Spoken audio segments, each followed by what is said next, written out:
దైవ ప్రేరణ. అది దైవ ప్రేరణ.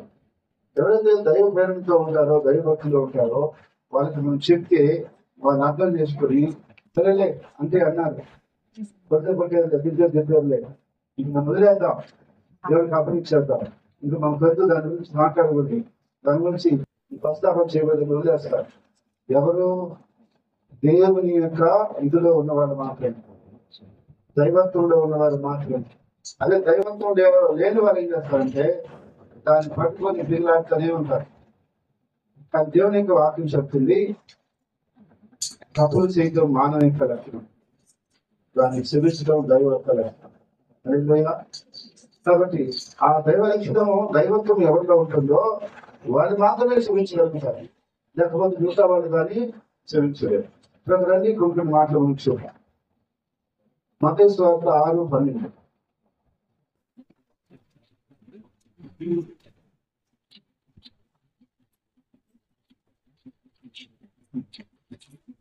మా రుణస్థితిని క్షమించున్న ప్రకారం మా రుణములు క్షమించుము. చూడండి ఏమంటున్నాడు? మా రుణస్థులు నేను క్షమించిన ప్రకారం మా రుణములు క్షమించమని అడుగుతున్నాడు. ఇప్పుడు నువ్వు క్షమించుంటే నీ రుణాలను యేసయ్య క్షమిస్తాడు. నువ్వు క్షమించకపోతే యేసయ్య నీ రుణాలు కూడా క్షమించడు. ప్రధానంగా వస్తున్నాడు. మనుషుల అపరాధములను మీరు క్షమించలేరు, పరలోకపు తండ్రియు మీ అపరాధములను క్షమించును.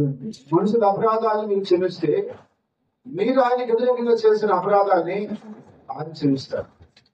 మనం క్షమించకపోతే ఆయన క్షమించడు. ఒక విషయం చెప్పన, ఒక వ్యక్తి చేసిన తప్పులు క్షమిస్తే మనకు మనశ్శాంతి వస్తుంది, సమాధానం వస్తుంది. ఎందుకంటే అది మన మనసులో సమాధానం లేకుండా చేస్తుంది. నన్ను కన్నారే, నన్ను కొట్టేదే, నన్ను తిట్టేదే, నా గురించి మాట్లాడేది అనేది మన మనసులో ఉన్నప్పుడు అది మనకు సమాధానం లేకుండా చేస్తుంది. అదే మనం క్షమించేసినప్పుడు సమాధానం మనకు వస్తుంది. అంతేకాదు గౌరవాన్ని కూడా మనకు ఇస్తారు. చూడండి సామెతలు 19:11. సామెతలు 19:11. ఒకని సుగంధి ఒకరి సుగంధి వారికి జరగ శాంతం ఇచ్చును, తప్పును క్షమించుట అట్టి వానికి ఘనతనిచ్చును. తప్పు క్షమించేవాడు గణపరచబడతాడు. తప్పు క్షమించేవాడు, తప్పుని క్షమించలేని వాడు గణపరచబడ్డాడు. కాబట్టి ఈరోజు చాలా మంది జీవితాల్లో వారు తప్పు చేస్తే ఎవరైనా క్షమించాలని కోరుకుంటారు, కానీ ఇతరులు వారి పట్ల తప్పు చేస్తే వారు క్షమించాలని కోరుకుంటారు. అది మానవ యొక్క లక్షణం. కానీ దైవ లక్షణం ఏంటంటే తప్పుని క్షమిస్తే అది మనకు గౌరవాన్ని ఇస్తుంది, అది మనకు ఆశీర్వాదాన్ని ఇస్తుంది. అయితే ఈరోజు ఎలా ఉంది లోకం అంటే ప్రాక్టికల్ గా ఈ మాట చూడండి, మీకు అర్థం ఉంటుంది. మత్తయి సువార్త 18వ అధ్యాయం.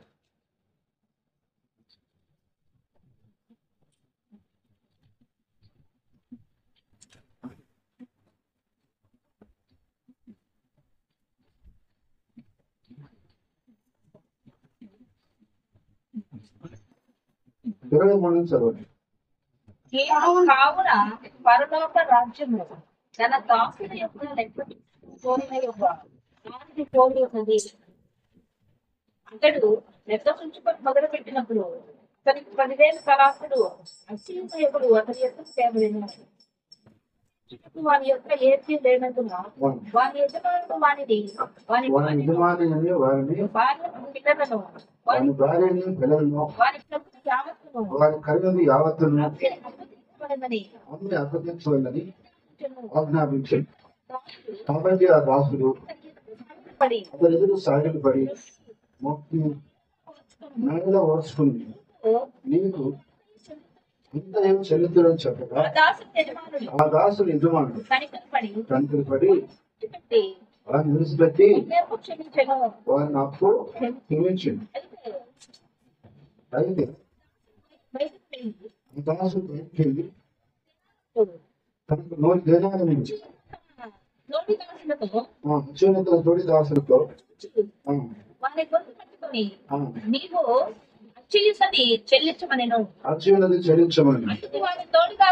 అందుకు వాని తోడిదాసుడు సాగిలపడి నా నిలవంచుకును చెల్లించున్నది నీకు చెల్లించదని వాడిని వేడుకొని కానీ వాడు ఒప్పుకొనక అచ్యున్నది చెల్లించే వరకు వాడిని సరసాలు వేయించు.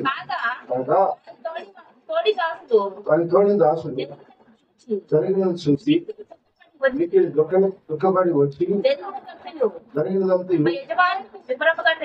తన యజమానికి వివరంగా తెలిపి అప్పుడు వాని యజమానుడు వారిని పిలిపించి సిద్ధదాసుడా నేను నన్ను వేడుకుంటుంది కనుక నీ అబ్బాయి క్షమించు. నేను నీ కనికరించిన ప్రకారం దిగువను నీ తోటి దాసుని కనికరింపవలసి ఉండను కదా అని వాళ్ళతో చెప్పింది. చేత వాని యజమానుడు కొప్పరి తనకు అత్యున్నదంతయు చెల్లించే వరకు బాధపరచు వారికి వాడిని అప్పగించును. మిగతా ప్రతివాడును సహోదరుని హృదయపూర్వకంగా క్షమించని ఎడల నా పరలోకపు తండ్రి ఆ ప్రకారం మీరు చేయను. చూడండి, ఇక్కడ ఒక యజమానికి ఒక బాకీ ఉన్నాడు. ఎంత బాకీ ఒకసారి చూడండి. 10,000 తలాంతులు. ఒక తలాంత్ ఎంత? 3,600. 3,600 ఇంటూ 10,000 కొట్టండి. 3,600 ఇంటూ 10,000 అంత బాకీ ఉన్నాడు. వాడు బాకీ తీసుకొని పోతా ఉంటే ఇంకో దాసులు వచ్చి అదే నువ్వు తప్పు వచ్చింది కదా, నువ్వు తీసుకున్నావు కదా, నువ్వు ఏదైనా కొద్దిగా సహాయం చేయమంటే వాడికి ఏం చేస్తున్నాడు? వాడికి అందించాడు ఇతను అభివృద్ధి అంతట ఎందుకన్నారు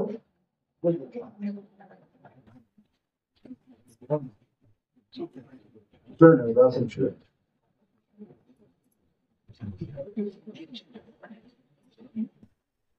ఎందుకైనా నడుచున్నాడు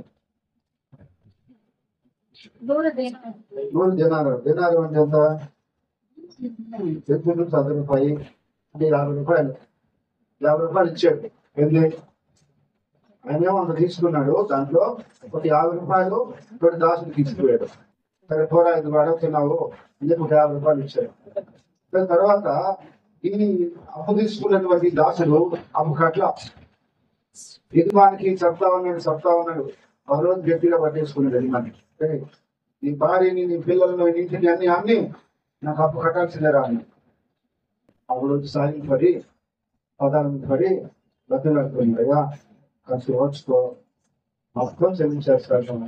నా మాటయ్యా, ఇంత తప్పు చేయబోకయ్యా, నా భార్యని, నా పిల్లలను ఆయనకి ఎక్కడ అనుకునేది అయ్యా చెప్పి సరే ఎంతగా బతులాడుతుంది. సరే కూడా నీ పరిస్థితి బాగాలేదు కాబట్టి అసలు నువ్వేమి ఇవ్వలేదు, ఎక్కడైనా జాగ్రత్త బతుకుంటున్నాను పంపించేసాను. వాడు బయటికి బాగానే కానీ వాడు అనుకున్నాడు. వాడు అంటున్నాడు 50 రూపాయలు వాడు గొంతు పట్టేసుకొని ఏడుగా 50 రూపాయలు తీసుకునేదో లేదురా, ఎప్పుడు నన్ను ఇచ్చేదా అని చెప్పేసి వాడిని గట్టిగా మాట్లాడుతాడు. అప్పుడు వాడన్నాడు, అయ్యారు గురించి ఏముంది, నా పరిస్థితి ఏం బాగాలేదు, నేను ఇస్తాను అది ఓర్చుకో అన్నాడు. ఎవరైనా వచ్చిన రూపాయలు దగ్గర చేశాడు. 50 రూపాయలని తీసుకుపోయి జైలు లేపించేశాడు. ఆ విషయము పక్కనున్న వారు పోయి యజమాని చెప్పారు. యజమానిని పిలిపించాడు. అంటే ఎంత నాకు బాధ్యత, అంత బాధ్యత నేను చెల్లించినప్పుడు 50 రూపాయల కోసం నీ తోటి దాసుని తీసుకుపోయి జైల్లో పెట్టావా? అంటే దీన్ని తీసుకుపోయి లోపల వేపించింది, మొత్తం కట్టేసి బయటపడాలి. అంటే ఇప్పుడు బాగా గుణపాఠం వచ్చింది. ఎందుకు 50 రూపాయలు చేసింటే పోయి ఉండేది, ఇప్పుడు మొత్తం కదా వచ్చింది. ఎందుకు అంటే ఇతనికి క్షమాపణ కావాలి కానీ ఇతను మాత్రం క్షమించలేదు. ఈరోజు మనుషులు కూడా అదే విధంగా ఉన్నారు. వాళ్ళని మాత్రం క్షమించాలి, వాళ్ళు మాత్రం ఇతరులు చేసిన తప్పుల్ని క్షమించలేదు. అందువల్ల ఇప్పుడు యేసుప్రభు కూడా ఏమండి అంటే, ఆయన దొద్దులేవా ఇంటికి క్షమిస్తాం, మొత్తం కట్టేసుకోండి, ఆయన నాకేమవుతుంది ఇవాళ మొత్తం కట్టేసి అతను బయటికి పండిస్తున్నాడు. అందుకని ప్రభు కింద ఏం రాశారంటే, మీరు మనుషుల అపరాధాలను క్షమిస్తేనే మీ అపరాధాలు నేను క్షమిస్తాను అంటున్నాను. ఇది దైవత్వం. అయితే లోకం ఎట్లుందంటే నేను ఎంతమందికి నేను కొట్టేస్తాను, ఎవరికైనా అప్పుడు చేసి వదిలేస్తాను. కానీ నాకు మాత్రం 100 రూపాయలు ఇవ్వాల్సిన 50 రూపాయలు ఇవ్వాల్సిన ఖచ్చితంగా ఇచ్చుదా తీరాలా. ఎందుకంటే ఇట్లా అంటే కఠినం, క్షమాపణం లేదు, కఠినమైన హృదయం. కాబట్టి అందుకని మనకెలా క్షమాపణ అవసరమో అదేవిధంగా ఇతరులకు కూడా క్షమాపణ అవసరం మనకు చూస్తారు. గతంలో ఒక చిన్న పని చేస్తా ఉన్నాం. అప్పట్లో ఒక ఆయన డ్రైవర్గా వస్తానంటే కొంత అభిమానం అతని వల్ల సరే నేను ఇంకా తీర్చాను కాబట్టి నేను కట్టియాలి. అయితే చెన్నిసార్లు చెప్పినా కూడా అతను వెళ్ళాలి. ఒక రోజు వచ్చి నేను ఎవడేం సార్ అని వెళ్ళిపోయి దానికోసం మన రాకుండా ఉంటాయేమో నాకు మాట్లాడుతుండే డబ్బుల కోసం మన సహవాసం పోకూడదు అని చెప్పి పంపించేస్తారు. ఎందుకంటే అక్కడే ఈరోజు ఎప్పుడు వస్తుందంటే డబ్బు ఇచ్చానా ఈరోజు వస్తుందంట, ఒక బిడ్డ ఇచ్చానా ఈరోజు వస్తుందంట. ఎందుకు వస్తుంది? డబ్బు ఇస్తేనన్నా ఈరోజు వస్తుందంట మనిషికి, అలా ఒక బిడ్డ ఇస్తేనన్నా ఈరోజుమో వస్తుంది. కాబట్టి ఈరోజంతా మనం ఏం చేయగలుగుతాం? ఈరోజంగా మనం ఏమీ చేయలేము. ప్రతిరోజు నేను అడుగుతున్నా, మన కుటుంబాల్లో కూడా చిన్న చిన్న సమస్యలు వస్తుంటాయి.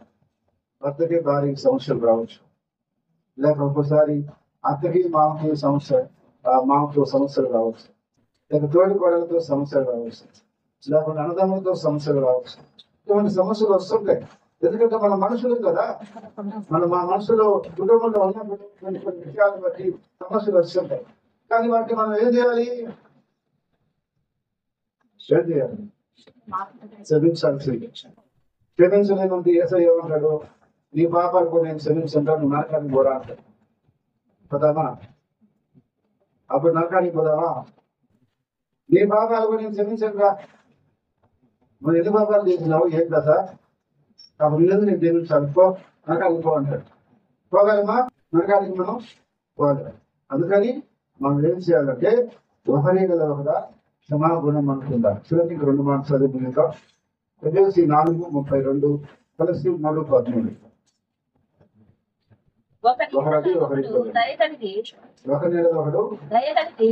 దయగలిగి క్రీస్తులను దేవుని ముందు శ్రమించిన ప్రకారం ముందు కూడా ఒకరినొకరు క్షమించుకోవాలి. తర్వాత Efesios 3:13. తనకు హాని చేసిన ఎప్పుడు అనుకునే ఒకరినొకడు సహించుచు ఒకరినొకడు క్షమించుడి. ప్రభు మిమ్మల్ని క్షమించిన లాగున వీరును క్షమించుడి.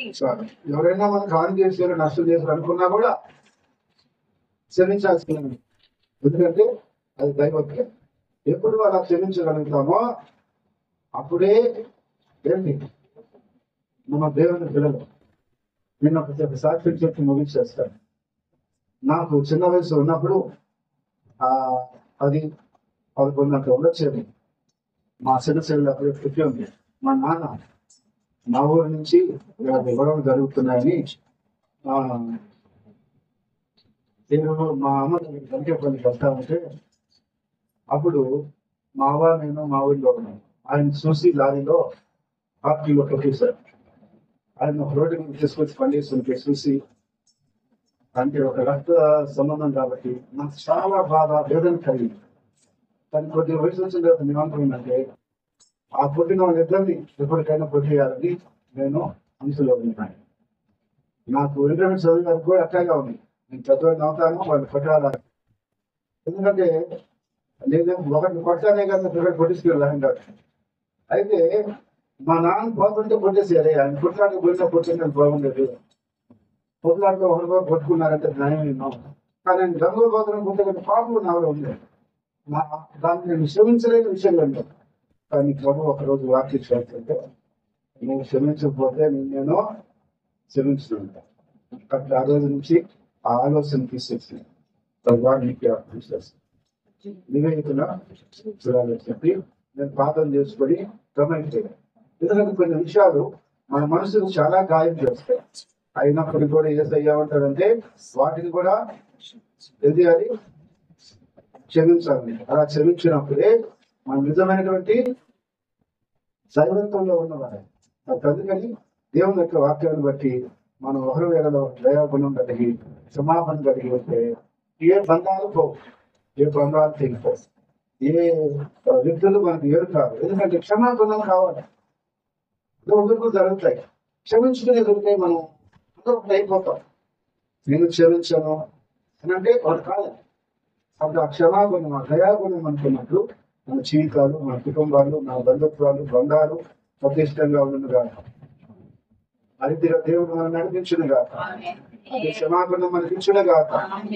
ఆమె ప్రార్థన చేస్తాం. ప్రేమల తండ్రి, పరిశుద్ధమైన దేవా, ఆ రోజు నువ్వు క్షమించినట్టుగా మేము మా అనుదిన జీవితంలో, ప్రాక్టికల్ లైఫ్ లో అలాంటి క్షమాగుణం కలిగి జీవించడానికి సహాయం చేయమని యేసుక్రీస్తు నామములో స్తుతించి ప్రార్థించి అడిగేస్తున్నాం తండ్రి. ఆమేన్.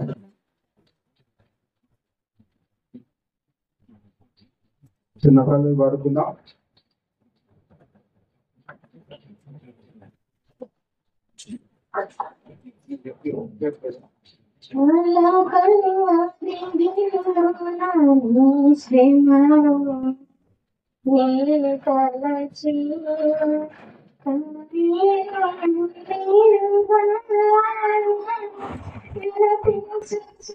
శ్రేమ